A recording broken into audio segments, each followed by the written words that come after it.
Malgré le duplé d'Égypte, les enfants d'Israël qui habitaient dans le pays des Goshen demeurèrent en sécurité. Cela fut possible parce que Dieu le protégeait par sa puissance. Mais lors de la plaie de la mort des premiers-nés, les Israélites ne purent être protégés qu'au moment où ils manifestèrent leur obéissance à la parole de Dieu par l'action. Cette action était l'ordonnance de la Pâque. Ce n'était point simplement une action passagère pour que le destructeur passât outre, mais le moyen pour tous ceux qui sont sur le chemin de la mort de recevoir le salut.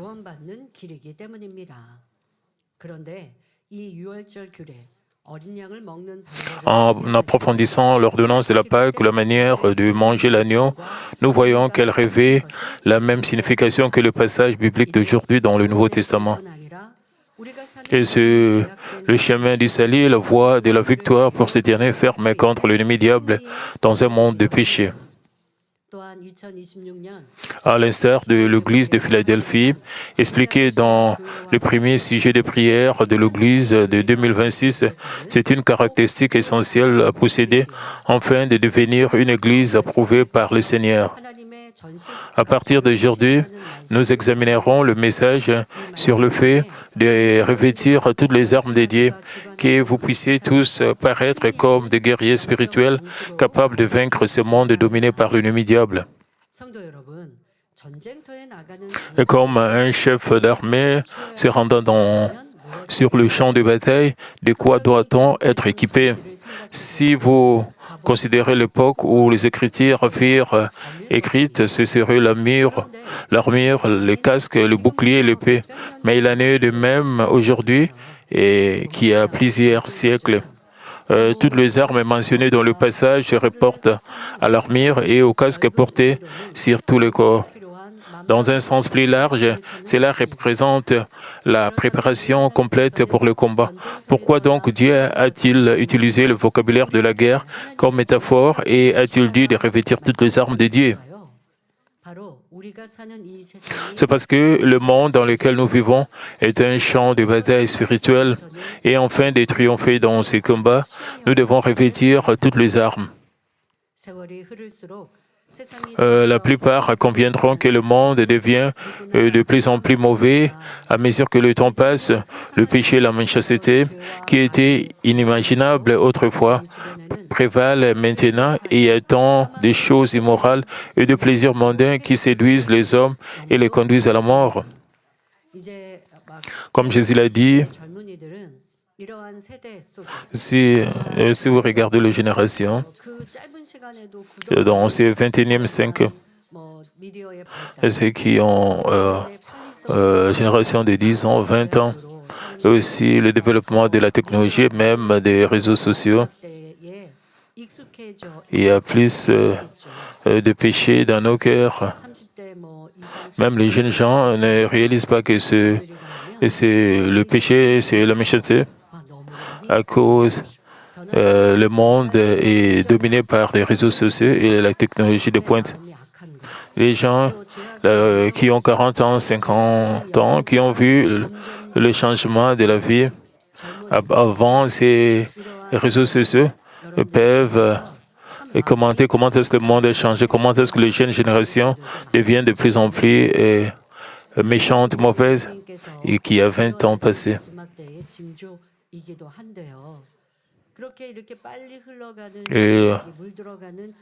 Et tout cela a été déjà prophétisé par Jésus.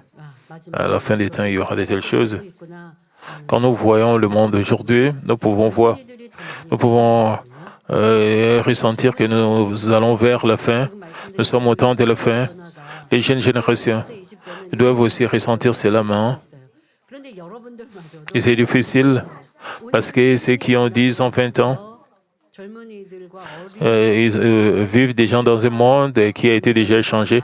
Ils n'ont pas vu les changements. Ils sont nés dans ce monde où il y a des réseaux sociaux, il y a la technologie de pointe. Nous devons être capables de voir la différence. Nous devons être capables de ressentir les différences. Je suis sûr que certains de nos jeunes adultes vont, vont voir ceux qui sont encore à l'école primaire ou à l'école secondaire et, et vont ressentir qu'ils seront encore voir ces gens qui seront encore plus dans le péché et même insensibles au péché, ces jeunes gens, à cause de ce monde, à cause de la technologie des réseaux sociaux. Comme Jésus l'a dit dans Luc 18, 8, « Mais quand le Fils de l'homme viendra, trouvera-t-il de la foi sur la terre? Le monde est véritablement devenu tel qu'il est difficile de trouver la foi. » Pour moi, personnellement, j'expérimente combien les enfants sont devenus insensibles au péché, que j'ai appris qu'un enfant a dit, demandé où est Dieu. Et quand vous pensez à cela, cet enfant avait juste 10 ans. Et quelle vie cet enfant menait? Et cet enfant pose déjà la question, est-ce que Dieu existe? Où est Dieu? Cet enfant de 10 ans pose cette question.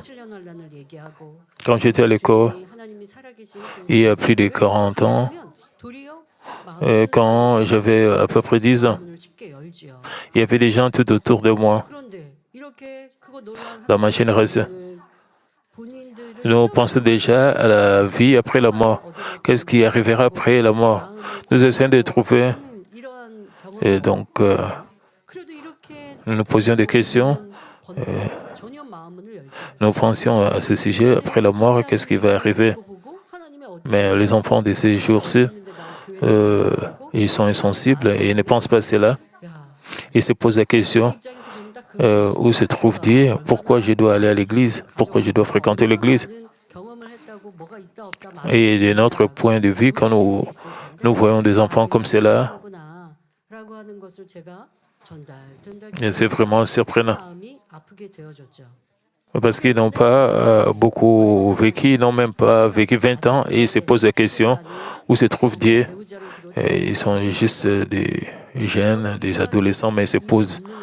Et combien cela est triste dans ce changement de génération, spécialement quand vous voyez cela dans nos familles. Et quand nous voyons les membres de nos familles, les enfants spécialement, et qui ne croient pas à la parole de Dieu. Mais si vous avez des membres qui ne croient pas en Dieu, même des jeunes enfants,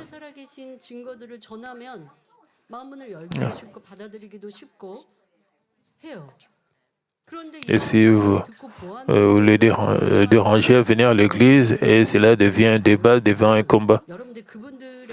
Et c'est quelque chose que Dieu ne veut pas.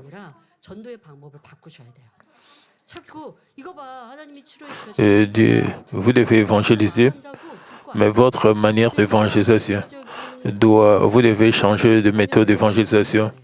Vous devez changer vos manières d'évangéliser. Vous devez prendre une nouvelle approche pour que vous-même vous soyez transformés. Vous devez ouvrir votre cœur, être transformé.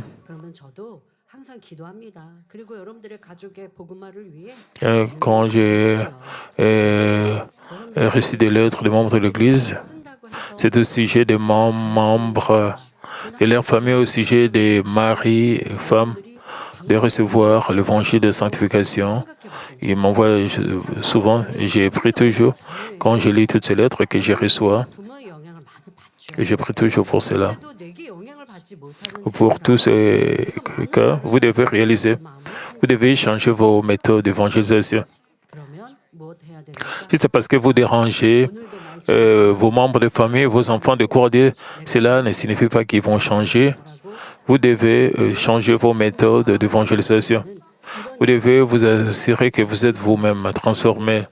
Vous devez faire briller la lumière de Christ. Vous devez dégager l'arôme de Christ. C'est de cette manière que vos membres de famille vont ouvrir leur cœur.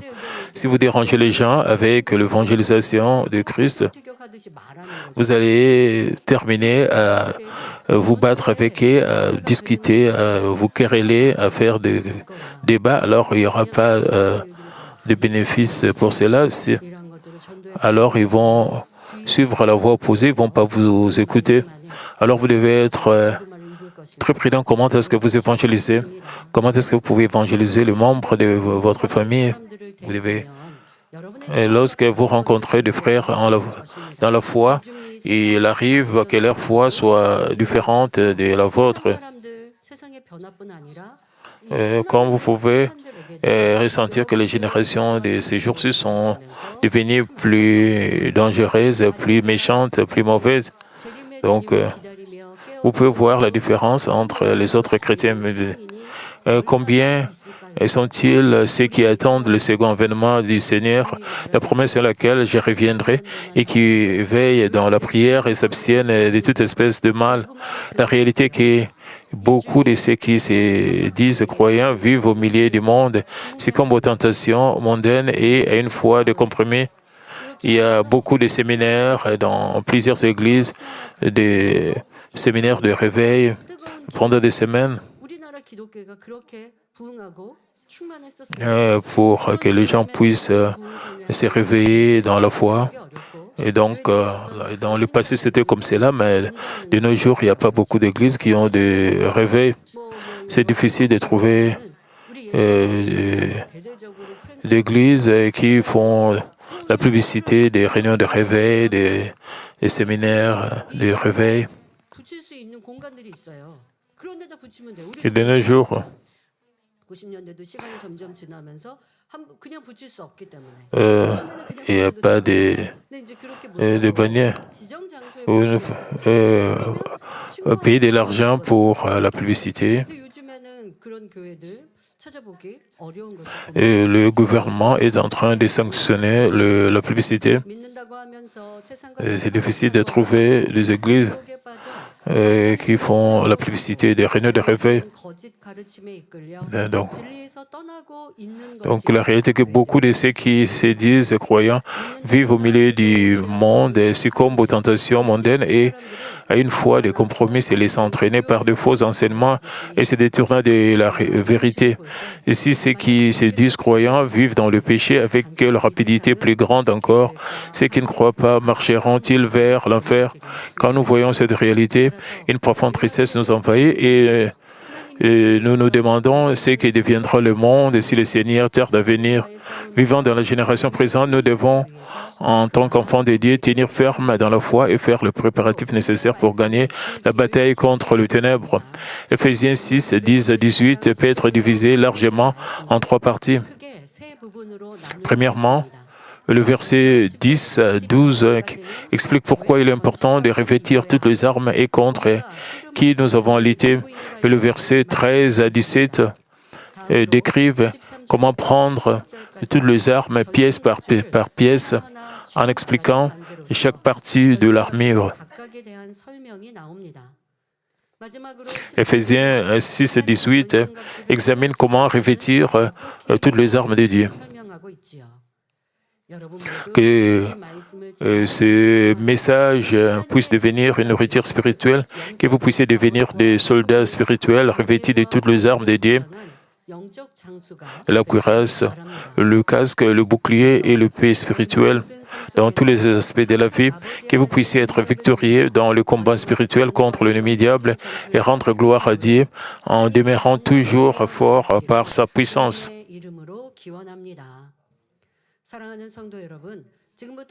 Chers frères et sœurs, examinons chaque verset en détail. Verset 10.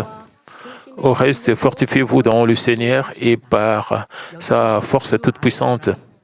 Dans le Seigneur signifie dans les 66 livres de la Bible. Alors qu'il est écrit dans Jean 1, 14, et la parole a été faite chair, et elle a habité parmi nous, pleine de grâce et de vérité, et nous avons contemplé sa gloire, une gloire comme la gloire du Fils unique venu du Père. Jésus est la parole qui a été faite chair et qui est venue sur cette terre. Pour être dans le Seigneur, nous devons posséder la parole. Dire « je crois au Seigneur », Nous prions beaucoup, nous prions, demandons à Dieu d'être avec nous, de guider notre vie. Nous demandons au Seigneur de guider notre vie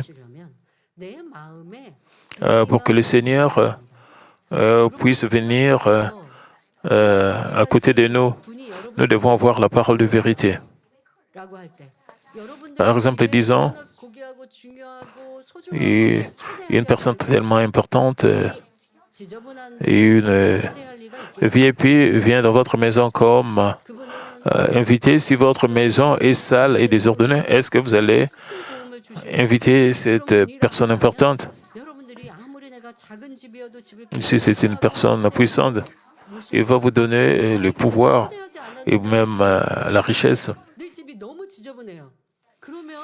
Mais votre maison est désordonnée et votre maison est sale. Est-ce que vous allez recevoir? Comment est-ce que vous pouvez inviter cette personne?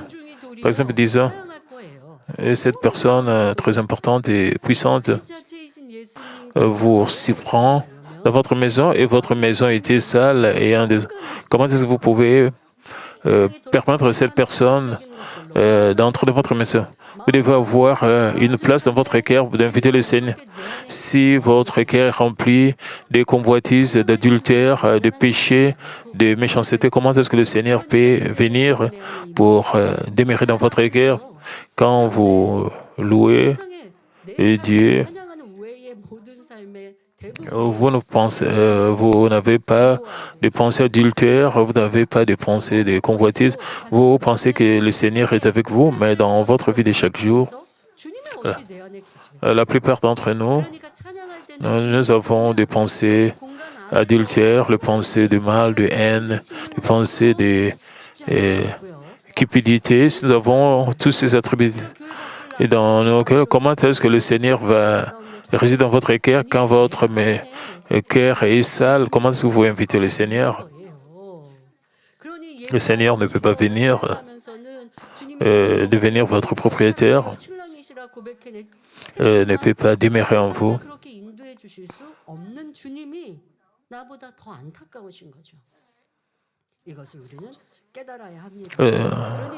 C'est pas seulement votre vie, mais aussi le Seigneur désire, veille qu'il puisse demeurer en nous. Si nous ne pouvons pas le faire, le Seigneur est vraiment attristé. Dire « je crois au Seigneur » ne signifie pas que vous êtes avec le Seigneur. C'est lui, celle qui demeure dans la parole de Dieu et qui agit selon cette parole est véritablement dans le Seigneur. Par sa force toute puissante, se rapporte à la puissance qui se manifeste lorsque vous êtes dans le Seigneur. Être dans le Seigneur, c'est vivre selon la parole de Dieu. Si c'est lui qui s'abstient même de toute apparence de mal selon la parole de Dieu et qui travaille à rejeter le péché jusqu'à résister jusqu'au sang. Et c'est celui qui rejette le ténèbre que Dieu, qui est lumière, a en horaire et qui marche dans la lumière. Et comme Jean 1,7 déclare, mais si nous marchons dans la lumière, comme il est lui-même dans la lumière, nous sommes mutuellement en communion. Vous pouvez être purifiés de tout péché par le sang de Jésus. Le péché peut être largement divisé en péché originel et péché actuel. Lorsque vous marchez dans la lumière, Dieu nous purifie de tout péché. Cela signifie que Dieu purifie tant le péché du passé que le péché du présent. Et dès que vous commencez à demeurer dans la lumière, vous vous dépouillez d'abord de péchés commis en action. À mesure que vous progressez dans la lumière, vous rejetez également le péché concis dans le cœur et la pensée, ainsi que la nature pécheresse intérieure, atteignant ainsi le degré de sanctification que Dieu désire véritablement.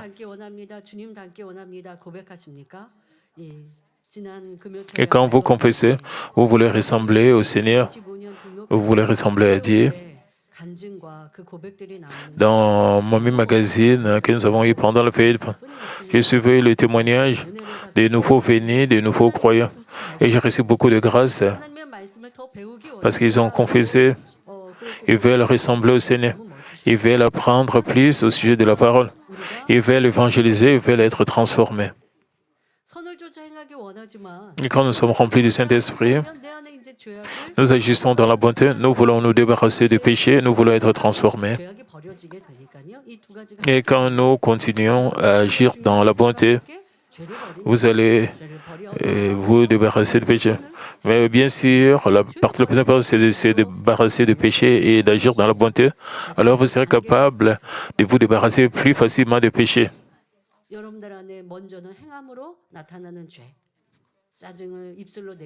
Vous devez vous débarrasser des actions pécheresses si vous mettez en colère à peine avec vos actions. Et si vous montrez le tempérament chaud, les jours suivants, vous ne montrez plus votre colère. Mais s'il est dans votre cœur, vous êtes en train d'essayer d'arrêter cela, vous devez vous débarrasser de cela. Vous devez vous débarrasser des attributs aussi et charnels, c'est rien. Si vous vous débarrassez des actions et des pensées charnelles, si vous pouvez vous débarrasser de cela une seule fois. Cependant, il y a des étapes. Et toutes ces émotions négatives, ces sentiments peuvent être négatifs, peuvent être rejetés. Et rejeter le mal avec tous ses attributs pécheurs. C'est de vivre dans le Seigneur, de vivre selon la volonté de Dieu. Avoir la force dans le Seigneur, c'est-à-dire se débarrasser des péchés, c'est de recevoir plus de force de la part de Dieu pour vaincre l'ennemi diable et Satan. Et pourquoi? Parce que dans le monde spirituel, être sans péché, c'est donc dans le monde spirituel, l'absence de péché est une force. Si vous vous dépouillez du péché, que vous demeurez dans la lumière et restez dans le Seigneur, une lumière spirituelle rayonne. Même dans le monde, il y a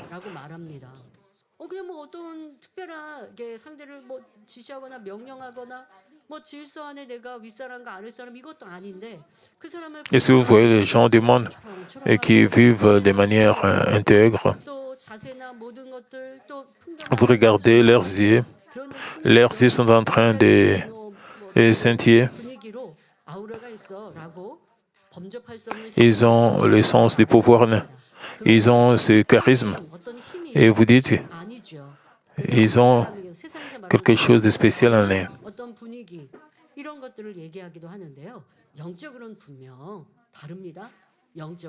Et ce n'est pas qu'ils sont toujours talentueux.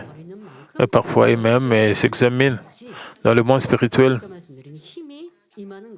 dans le monde spirituel, il y a la lumière spirituelle qui rayonne. Quand vous rejetez le péché, vous rejetez l'ennemi. Même si vous êtes qu'un enfant, l'ennemi diable tremble de peur si vous n'avez point de péché.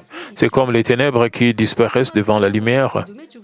Plus vous rejetez le péché dans le Seigneur, plus la force spirituelle survient. Les enfants de Dieu, les enfants de Dieu sont dans la lumière. L'ennemi diable et Satan sont dans les ténèbres. La lumière est plus forte que les ténèbres. Quand la lumière est là, les ténèbres disparaissent. Plus vous rejetez les ténèbres, plus vous aurez la lumière, plus vous allez briller. Cela devient une puissance et par la force de Dieu, vous pouvez devenir fort tant spirituellement que physiquement. Si vous possédez la force spirituelle, pourquoi le corps devient-il fort également? L'homme est composé de l'esprit, de l'âme et du corps, et à l'origine, l'esprit était le maître. Mais à cause du péché d'Adam, l'esprit mourut et tous les descendants d'Adam eurent des esprits morts. L'esprit,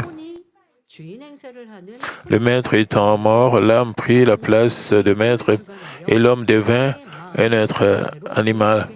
Satan a dominé cette âme et a souillé le cœur de l'humanité par le péché. C'est pas mal de penser aux âmes dans vos pensées. À travers le pensée charnel, Satan gouverne les âmes. Et vous pouvez pécher.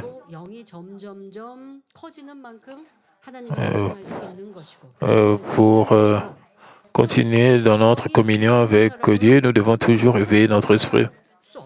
Les gens qui ont des esprits morts, ils ne sont pas capables de communiquer avec Dieu. Et tous les êtres humains ont l'âme, ils ont la capacité de penser.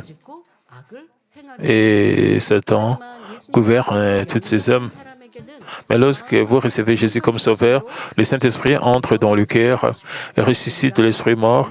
Et à mesure que vous vivez dans la vérité, l'esprit croît, l'esprit grandit. À mesure que vous obéissez à la parole et que la parole de l'esprit devient plus grande que celle de l'âme, l'esprit devient le maître. Il domine et gouverne l'âme et le corps. Avant d'accepter Jésus-Christ, donc Satan dirige l'âme. Mais après avoir reçu Jésus-Christ, l'esprit devient le maître.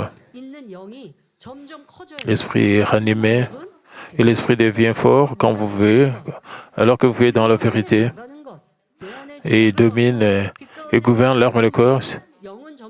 Donc, plus vous vivez dans la lumière, plus vous vivez dans la vérité, plus l'esprit va grandir.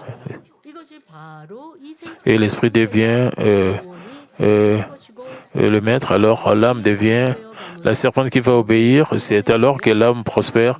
Comme l'âme prospère et que l'esprit devient fort, le corps devient fort également. Et vous devenez une personne spirituelle. Quand vous devenez une personne spirituelle, le corps devient aussi fort. 3 Jean 1D déclare, bien-aimé, je souhaite que tu prospères à tous égards et sois en bonne santé, comme prospère l'état de ton âme.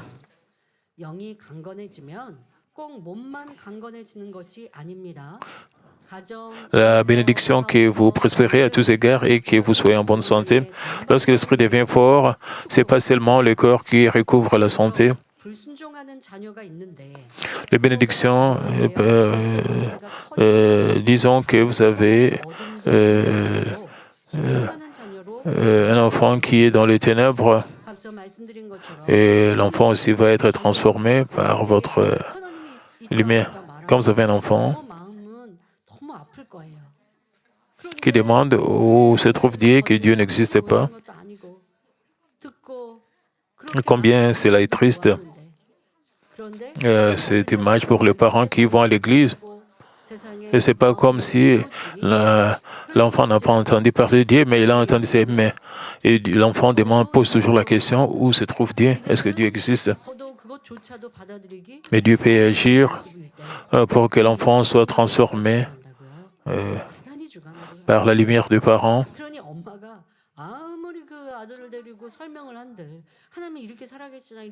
Et Satan est en train de gouverner les pensées charnelles.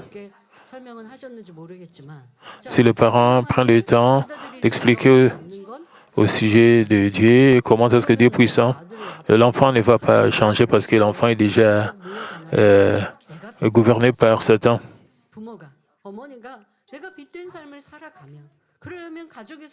Vous devez mener une vie de vérité, dans la vérité. Vous devez vraiment montrer une vie de bonté. Vous devez dégager l'arôme de Christ pour que Satan soit chassé de vos enfants.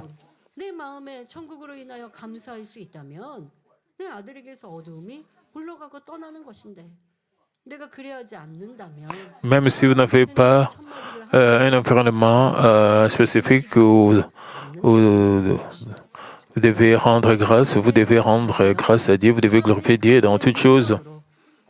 C'est seulement quand vous vivez dans la lumière, seulement quand vous entrez dans la lumière, le Seigneur et la puissance du Seigneur peut vous rendre fort. Josué 1:8 dit que ces livres de la loi s'éloignent point de ta bord. Médite les jours et nuits pour agir selon tout ce qui est écrit, car c'est alors que tu auras du succès dans tes entreprises, c'est alors que tu réussiras. Donc, les bénédictions dans le monde prospère, incluant la famille, le lieu de travail, les affaires, les enfants. Par exemple, si vous avez un enfant désobéissant, les ténèbres qui dominent l'enfant se retirent lorsque vous vous transformez, que l'autorité de la lumière croît, et l'enfant se transforme également lorsque vous entrez dans la lumière, dans le Seigneur et dans sa force de puissance, vous devenez fort spirituellement et physiquement. Si vous méditez sans cesse la parole de Dieu et que vous demeurez dans le Seigneur, l'observant fidèlement, Dieu vous rendra fort tant spirituellement que physiquement. Il rendra votre voie prospère et vous donnera des succès. Cependant, vous ne pouvez prospérer ni posséder la paix simplement en entendant et en connaissant la parole. C'est lorsque vous mettez diligemment la parole en pratique et que vous la prenez comme une nourriture dans votre cœur et que la véritable félicité survient. Par exemple, quand bien même vous auriez mémorisé la parole, aimé vos ennemis, lorsque vous rencontrez réellement quelqu'un qui vous cause de l'affliction, vous devenez triste et abattu, vous en venez à éprouver de l'aversion et de la haine, entre autres, parce que vous ne pratiquez point la parole, vous n'avez point la paix. Mais si vous désobéissez selon la parole et que vous pardonnez, aimez de tout votre cœur la joie et la paix que le Seigneur donne paraîtront.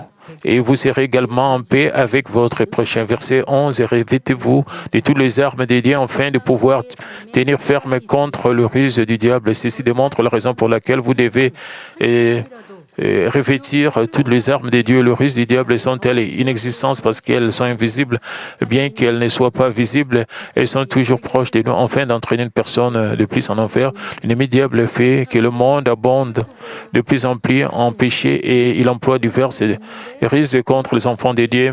Certaines personnes elles sont attristés, sont même dans la dépression quand ils écoutent la musique et ils pensent qu'ils sont contents quand ils écoutent la musique mondaine. Mais la plupart des temps, ils écoutent la musique et même parfois ils sont même tristes.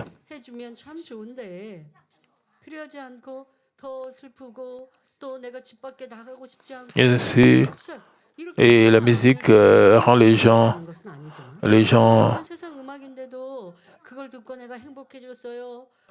contents et ils ont la joie. Parfois, les gens écoutent la musique mondaine et ils disent qu'ils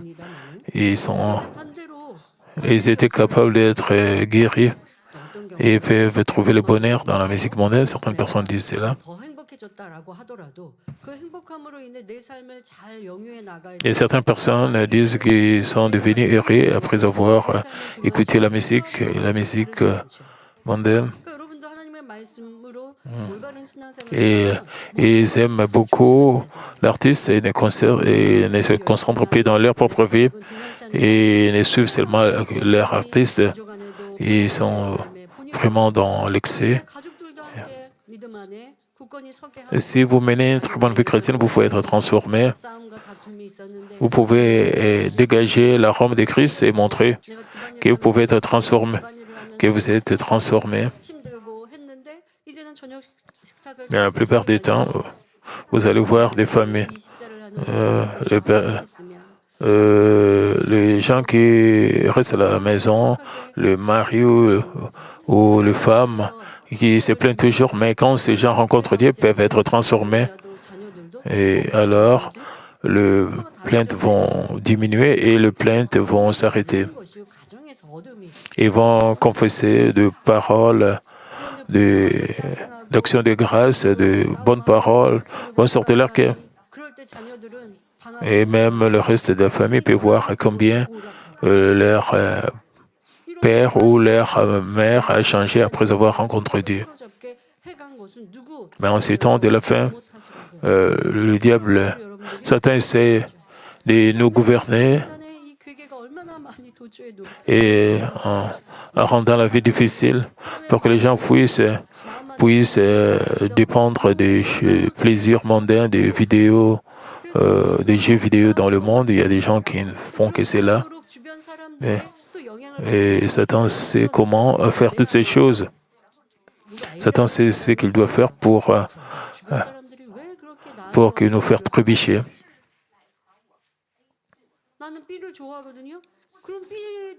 Par exemple, disons,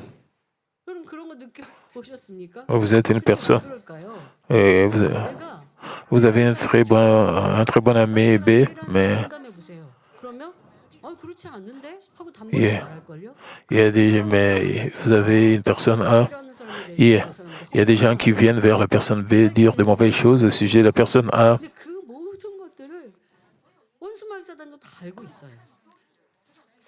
Et quand les gens viennent dire de mauvaises choses contre la personne B qui est votre premier, est-ce que vous allez dire que c'est pas bien, que vous êtes en train de dire des mensonges, ce sont des commérages, des ragots? Est-ce que c'est la même chose? Vous disiez, quand vous dites, on dit des choses contre personne A, et vous n'êtes pas proche et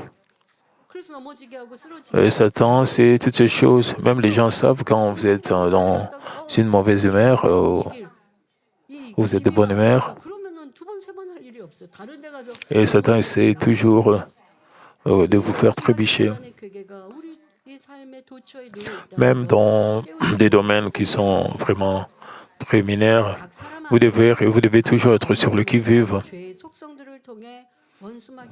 L'ennemi diable agit à travers les attributs pécheurs qui n'ont pas encore été dépouillés, qui n'ont pas encore été rejetés, et chaque personne est différente. Lorsque vous vous irritez et que vous vous livrez à des querelles et que vous jugez, condamnez ou que vous tenez des propos médisants, lorsque vous mentez dans votre travail et que vous haïssez les autres et que lorsque vous convoitez ce qui appartient à autrui ou que vous dérobez, et c'est alors que le ruse du diable sont à l'œuvre. L'ennemi diable se sert des circonstances environnantes pour vous empêcher de vivre selon la parole. Par exemple, un nouveau chrétien peut recevoir la grâce, mais entendre des paroles négatives par le biais de ses connaissances, par la famille et le parent, la persécution peut survenir et la ferveur peut se refroidir. Par le ruse du diable, des hommes qui disent croire en Dieu ne parviennent pas à demeurer dans la vérité. Les uns chancellent, d'autres peuvent retourner dans le monde. Bien que les hommes aient la connaissance et disent connaître la vérité, il en a un et qui ne peuvent tenir ferme face au ruse du diable. Tout cela arrive parce qu'ils n'en ont pas revêtu toutes les armes de Dieu. Et certaines personnes remportent la victoire pendant les premières épreuves, mais elles ne peuvent pas gagner dans la deuxième épreuve. Mais donc, dans la première épreuve, ils étaient sur le qui-vive et après cela, après avoir remporté la victoire, ils arrêtent de prier, ils sont en train de stagner. Et pendant la deuxième épreuve, ils n'ont pas la force de vaincre le diable. Ne pointez pas du doigt sur les autres en disant que l'autre personne n'a pas pu surmonter le défi. Vous devez penser à vous-même parce que le Satan peut vous attaquer à n'importe quel moment. Les attaques de Satan de Dieu pour vous-même. Vous devez toujours être sur le qui-vive. Et peut-être vous êtes paresseux, vous avez le changement d'avis. Vous dites que vous allez lire la Bible, vous allez lire le livre chrétien, mais vous ne le faites pas cela.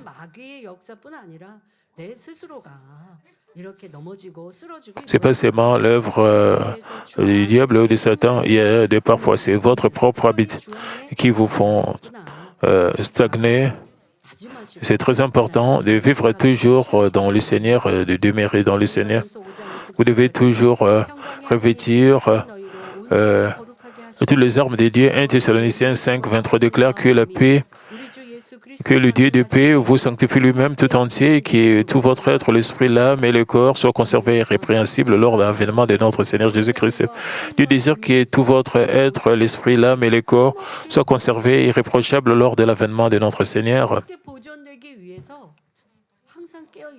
Donc, être irrépréhensible lors de l'avènement, vous devez rester dans l'équipe, vous devez prier, vous devez rester sobre. Elle n'est pas considérée que pas que votre vie est stable et que vous avez la paix, parce que vous avez surmonté certains défis, que votre vie est paisible.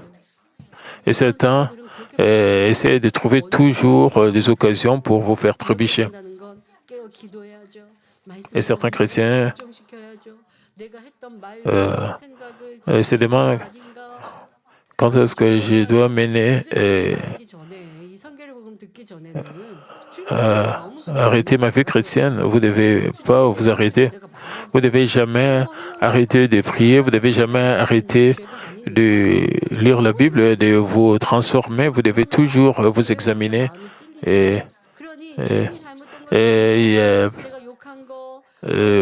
Quelques années passées, certains chrétiens pensaient qu'ils pouvaient venir à l'église seulement le dimanche et ils ne pensaient pas ce qu'ils pouvaient faire pendant les séjours de la semaine. Ce n'était pas un problème.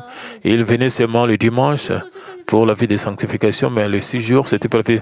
C'est pas juste. Si vous vivez comme bon vous semble les 6 jours de la semaine et le 7e jour, vous venez à l'église et vous repentez avec vos paroles, vous pensez que vos péchés ont été purifiés, mais juste de manière temporaire. Maintenant, vous avez écouté l'évangile, vous venez à Manmin, vous savez,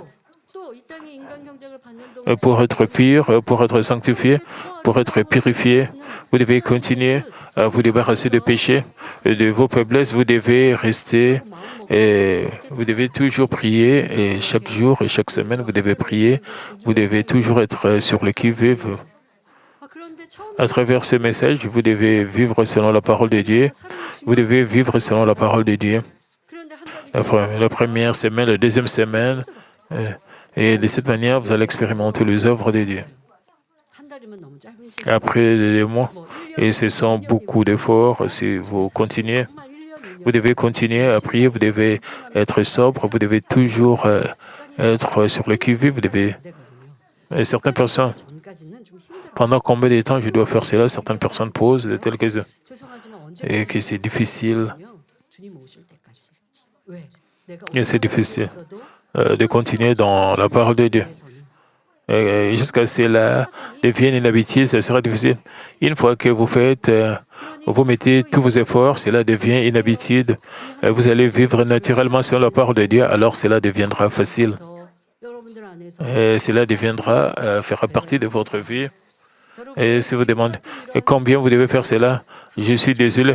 Vous devez faire cela jusqu'au retour du Seigneur. Vous devez toujours revêtir toutes les armes de Dieu et chaque jour. Si vous ne faites pas cela, vous pouvez être touché par l'ennemi diable et Satan. Vous pouvez être attaqué. Sans revêtir toutes les forces de ténèbres dans le monde, aujourd'hui, votre esprit, votre âme et votre corps peuvent être attaqués et meurtris. Pour tenir ferme contre les puissances de ténèbres et veiller avec vigilance, vous devez, pour devenir la lumière du monde et conduire de nombreuses âmes au salut, vous devez revêtir toutes les armes de Dieu, ce qui est la puissance de Dieu, particulièrement ceux qui aiment Dieu et les âmes d'autrui et qui courent avec diligence vers le royaume de Dieu et sa justice, éprouveront un grand désir pour toutes les armes de Dieu. Quand ressentez-vous le plus ardemment le besoin de la puissance de Dieu, c'est lorsque vous désirez accomplir de grandes choses pour le royaume de Dieu, évangéliser de nombreuses âmes et que vous rencontrez pourtant le risque entravant du diable. Quand cela arrive, vous pensez, si seulement j'ai possédé l'autorité et la puissance dans la parole, car le royaume de Dieu ne consiste pas en parole, mais en puissance.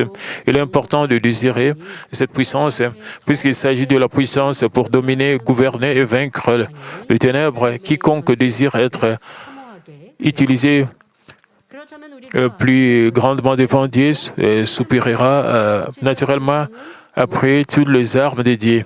Quel est l'objectif spécifique contre lequel vous devez lutter en revêtant toutes les armes de Dieu? La lutte dont il est question dans le verset se rapporte au fait de déployer toute sa force et de persévérer avec insistance pour vaincre ou pour accomplir une certaine œuvre. Nous allons voir cela la semaine prochaine si vous faites des efforts. Et si vous ne faites pas des efforts de revêtir toutes les armes du diable, l'ennemi diable et Satan peuvent vous attaquer de manière consistante. Le premier problème, vous devez vous protéger. Vous devez revêtir toutes les armes de Dieu chaque jour et après cela, vous pouvez protéger les gens que vous allez évangéliser, vous avez évangélisé les âmes tout autour de vous. En faisant cela, vous pouvez vivre selon la volonté de Dieu. Vous pouvez rester dans la volonté de Dieu. Et vous pouvez recevoir la puissance de Dieu et évangéliser pour le royaume de Dieu.